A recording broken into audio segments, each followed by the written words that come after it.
Nest द्वारा MRS staff selection exam ESSE 2025 का विस्तृत नोटिफिकेशन 19 सितंबर को जारी किया जा चुका है, जिसके ऑनलाइन आवेदन की अंतिम तिथि 23 अक्टूबर है।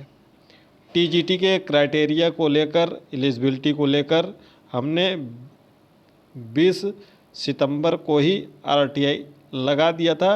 उस RTI का आज जवाब आ गया है। क्या जवाब आया है विस्तार से जानेंगे।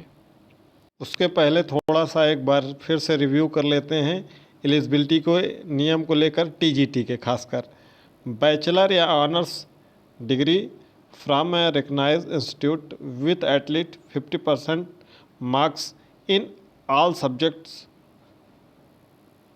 Individually and also in aggregate.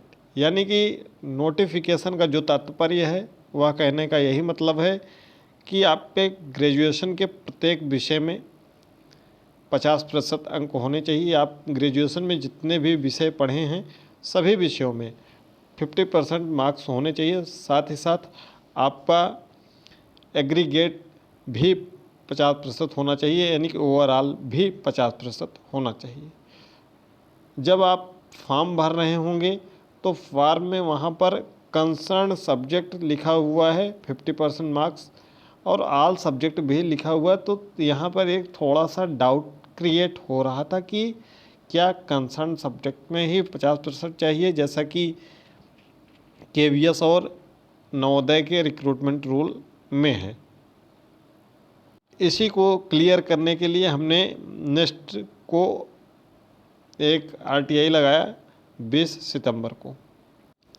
ये RTI का रिप्लाई आया है, देख सकते हैं आप। हमने इस पर 20 सितंबर को ही RTI लगा दिया था और जिसको आज उत्तर दे दिया गया है, यानी कि 15 अक्टूबर को। यहाँ पर उत्तर में यही दिया गया है रिप्लाई में कि eligibility criteria mentioned in the ESSE 2025 notification में भी रिफर्ड। इन्होंने साफ साफ कह दिया है कि आप नोटिफिकेशन पढ़िए, जो नोटिफिकेशन में लिखा हुआ है वही चीज़ें आपको माननी है।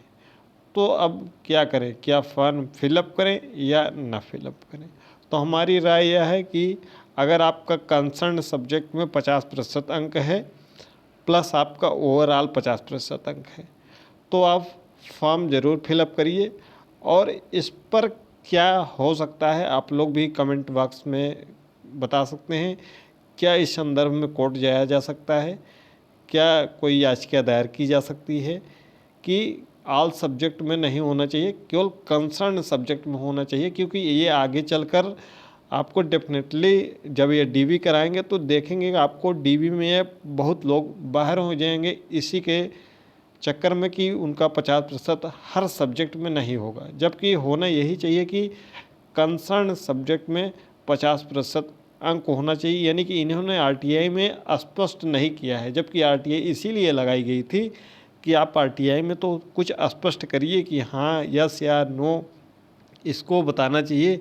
जबकि इन्होंने मेंशन कर दिया है कि eligibility criteria mentioned in the ESSE 2025 notification में भी रिफर्ड टू, वहाँ पर रिफ़र करने के लिए कहा है, यानी कि आप उस नोटिफिकेशन को पढ़िए। तो मेरी जो राय है वह यही है कि आप फॉर्म भर दीजिए। इस पर क्या हो सकता है आप लोग भी अपनी राय दीजिए। क्या कोर्ट जाया जा सकता है? क्या इसके लिए कोई ग्रुप बना है?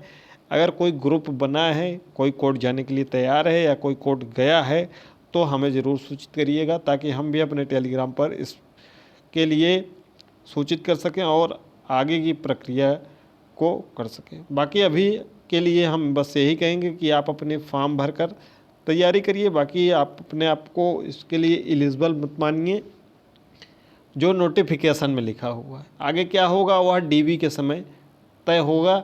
बाकी ऑल सब्जेक्ट तो लिखा ही है, इसके लिए हमको मिलकर कोर्ट ज़रूर जाना चाहिए, ताकि इस पर कोई उचित कार्यवाही हो सके, कोई उचित निर्णय हो सके, ताकि जो भी अभ्यर्थी जिनका सभी सब्जेक्ट में 50% नहीं है उनका नुकसान ना हो, वह भी इस वैकेंसी के लिए एलिजिबल रहे।